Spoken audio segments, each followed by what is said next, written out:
सुन लाला आरामदेव, सबको कहा योग करो, काम छोड़ो, योग करो।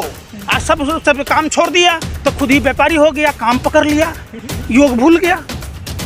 शहद यही बेचेगा, चीनी यही बेचेगा, सरसों तेल यही बेचेगा, आटा यही बेचेगा, नीमक यही बेचेगा, गाय के घी यही बेचेगा, यहाँ तक कि गाय का मुंह तो यही बेचेगा।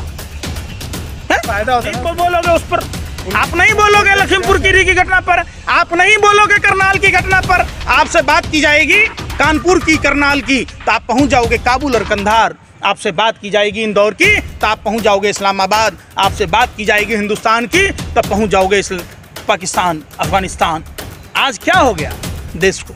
क्यों माइंड कंट्रोल कर रहे हो? बंद करो अपनी दुकानदारी। आप लोग एक दिखाते हो जिसको दिखाने से मोदी जी खुश हो और आपको राज्यसभा में भेज दे। ये बात देश का मीडिया पे ही बोल रहे हैं। सुभाष चंद्रा कौन है भैया? जी न्यूज का मालिक, राज्यसभा का सदस्य बनाया गया। ए पत्रकार महोदय, अगर अन्न खाते हो तो बोल दो, गोबर को चवनप्राश समझ के चाटते हो तो मत बोल लो। खा लो माँ की बाप की कसम कि सच्ची खबर दिखाता हूँ। सुभाष चंद्रा को राज्यसभा में क्यों भेजा गया? जो भारत का लुटेरा, जिसके मैं क्या कह रहा हूँ, सुप्रीम कोर्ट ये भी तो कह सकती है ना कि जब किसान 11 महीने हो गए और लगातार सड़कों पर हैं तो सुप्रीम कोर्ट को यह तय करना चाहिए था कि देश के पालनहार अन्नदाता किसान भाई को या तो रामलीला मैदान में बिठाइए या तो जंतर मंतर दीजिए। और जैसे ही पूर्ववर्ती सरकारों ने इंडिया गेट के कैंपस में देश के पालनहार अन्नदाता किसान भाइयों को आंदोलन करने दिया, आप ऐसी व्यवस्था कर दीजिए। हम देश के नहीं हैं, आप बताइए हम कहाँ से आए? आप बताइए ना, आप क्या कहना चाह रहे हैं? हम लोग देश के नहीं हैं। वो कह रहे हैं कि दिल्ली के चारों तरफ बैठ के हम दिल्ली में आके। अरे भैया तो क्यों बैठे हैं? कोई सुख से बैठे हैं? पिकनिक मनाने आए हैं? अरे 3 काला कानून जो राष्ट्रपिता महात्मा गांधी 103 साल पहले कॉन्ट्रैक्ट फार्मिंग के विरोध में बिहार के चंपारण से आंदोलन किया था, ये वैसा ही दूसरा आज़ादी की लड़ाई है। कॉन्ट्रैक्ट फार्मिंग में मसौदा है कि एसडीएम और डीएम तय करेगा। करनाल की घटना आपने देखा, आरएसएस के प्रचारक, भारतीय जनता पार्टी के राज्यसभा सदस्य राकेश सिन्हा का रिश्तेदार आयुष सिन्हा किसानों के साथ कितनी बर्बरतापूर्वक काम किया।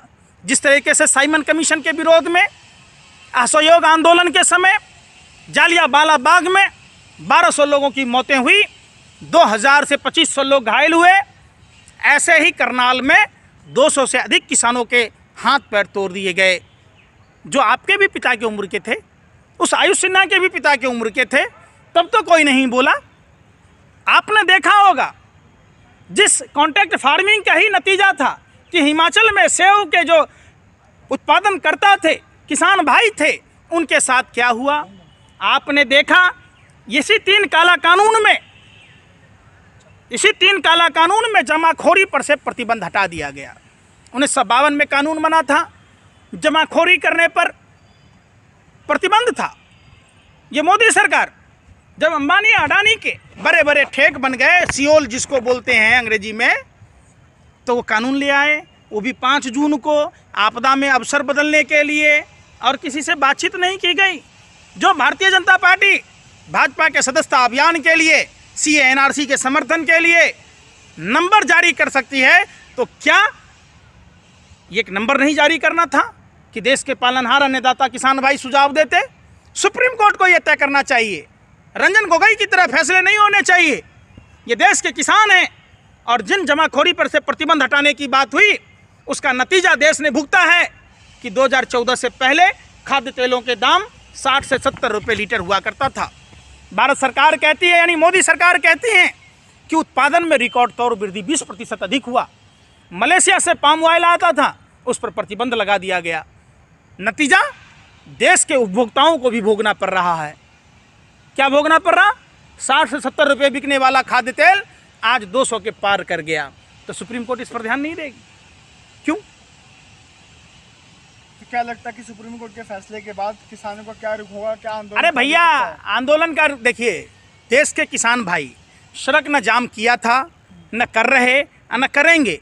देश कानून से चलेगा, किसान भाई कानून से चल रहे। ये तो पत्थर के बुलडोजर प्रशासन ने लगाया है ना भाई। ये लोहे के सूल किसने लगाए थे? किसानों ने। अगर यही सूल अगर अंतर्राष्ट्रीय बॉर्डर पर लगाया गया होता तो चाइना उत्तराखंड में पुल तोड़ के नहीं जाता।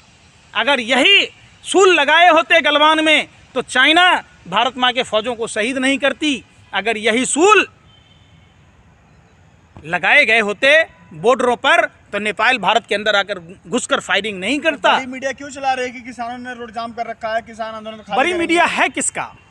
अंबानी के, अडानी के, एक पिस्टल वाले का भी है, सुदर्शन चैनल देखे होंगे, करने वाले का भी चैनल है, अर्नब गोस्वामी जैसे दो कोरी लुचा लफंगा पत्रकार का भी रिपब्लिक भारत है। उसका पार्टनर कौन है? बीपीएल का मालिक, भाजपा का राज्यसभा सांसद राजीव शेखर। मीडिया तो अरे सुन, स्वतंत्र होती है, उसकी किसका क्या दबाव स्वतंत्र होता होती है? क्या स्वतंत्र होती है भैया? क्या स्वतंत्र होती है? अरुण वाल्मीकि हत्या पर ये मीडिया बोल रही है कि उत्तर प्रदेश सीरिया है, पाकिस्तान है, अफगानिस्तान है। किसने मारा पीटा उनको? आप बताओ। आप नहीं बोलोगे उस पर, आप नहीं बोलोगे लखीमपुर खीरी की घटना पर, आप नहीं बोलोगे करनाल की घटना पर। आपसे बात की जाएगी कानपुर की, करनाल की, तो आप पहुंच जाओगे काबुल और कंधार। आपसे बात की जाएगी इंदौर की तो आप पहुंच जाओगे इस्लामाबाद। आपसे बात की जाएगी हिंदुस्तान की तो पहुंच जाओगे पाकिस्तान, अफगानिस्तान। आज क्या हो गया देश को? क्यों माइंड कंट्रोल कर रहे हो? बंद करो अपनी दुकानदारी। आप लोग वही खबरें दिखाते हो जिसको दिखाने से मोदी जी खुश हो और आपको राज्यसभा में भेज दे। ये बात देश का मीडिया पे ही बोल रहे हैं। सुभाष चंद्रा कौन है भैया? जी न्यूज़ का मालिक, राज्यसभा का सदस्य बनाया गया।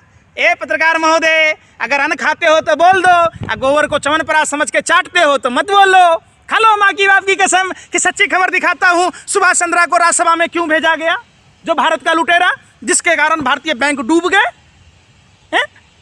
आप दिखा दो संदेशरा बंधु पर जो अरे सुन तो लो, संदेशरा बंधु, चेतन संदेशरा, ये सब 15,000 करोड़ रुपया लेके भाग गया ईडी के कार्रवाई से पहले, और नाइजीरिया में जाकर सिप्को कंपनी खोल लेता है। अब भारत सरकार जो भारत का आर्थिक लुटेरा है, अपराधी है, उससे वो सामान खरीद रहा है। आज देश की जनता को आप नहीं बताओगे, जिसका 1 नवंबर को अराइवल टाइम था पारादीप बंदरगाह पर, कहते हो पकड़ लगते हो। अरे खाते तो हम रोटी हैं, आपकी तरह गोबर को च्यवनप्राश समझ के थोड़े ना खाते हैं। गोबर में कितना भी ड्राई फ्रूट डालोगे, मावा डालोगे, शक्कर डालोगे, हलवा नहीं बनता। हलवा सूजी का ही बनेगा। रामदेव वाला च्यवनप्राश, बाबा रामदेव वाला, लाखों बरस हिमालय की गोद से निकाला गया नमक नहीं खोद के लाता बालकृष्ण और ये करने वाला। लगता है कोई एगो कुदाल पकड़ रखा था, एक टोकरी पकड़ रखा था, तो नमक वहीं सर जाता हिमालय की गोद में। लाखों बरस से नहीं सरा। अब बाबा रामदेव के स्टोर में आते ही एक्सपायरी डेट लिख दिया। शहद में चीनी मिला के बेचने वाला वही कानिया बाबा जिसका 50 टन लाल चंदन पकड़ा गया, तो उसकी बात नहीं होगी। जितना घी बेचा जा रहा है उतनी तो हिंदुस्तान में गाय नहीं है भैया। कहता तो जिनसे खुजली होती है, मैं तो देखो ये मैं तो लुंगी पहनता हूँ। अब 3,000 से ज़्यादा प्रोडक्ट लॉन्च कर दिया रोहिणी में। आप उसकी बात कहते हैं? देश की भलाई में किया है ना वो तो। मैंने आपने किया तो लीला। अरे सुनिए ना, अपने देश में निर्मात हो रहा है उसका। लोगों को कहता रहा, 2 ही आदमी को काम मिला। आप जिसको बात बनाने से रोजगार किया, मोदी जी और कानिया बाबा लाला रामदेव। सबको कहा, अरे सुनो, लाला रामदेव सबको कहा योग करो, काम छोड़ो, योग करो। आज सब काम छोड़ दिया तो खुद ही व्यापारी हो गया, काम पकड़ लिया, योग भूल गया।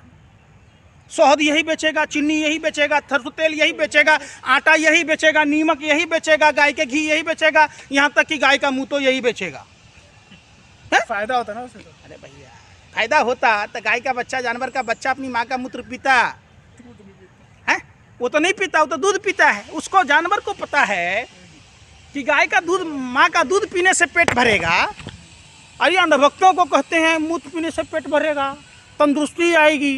तो जानवर का बच्चा सही है कि ये अंधभक्त सही है? सो बताओ। हैं करते रह, अपना 1.25 से 2 नहीं कर पाया ठीक, तो दुनिया का ठीक है करेगा? उसके पास कोरोनिल का दवाई है, उसके पास बवासीर का दवाई है, उसके पास शुगर का दवाई है, सबसे बड़ा वैद्य यही हो गया। हाँ, ये लूट खसोट का जरिया है।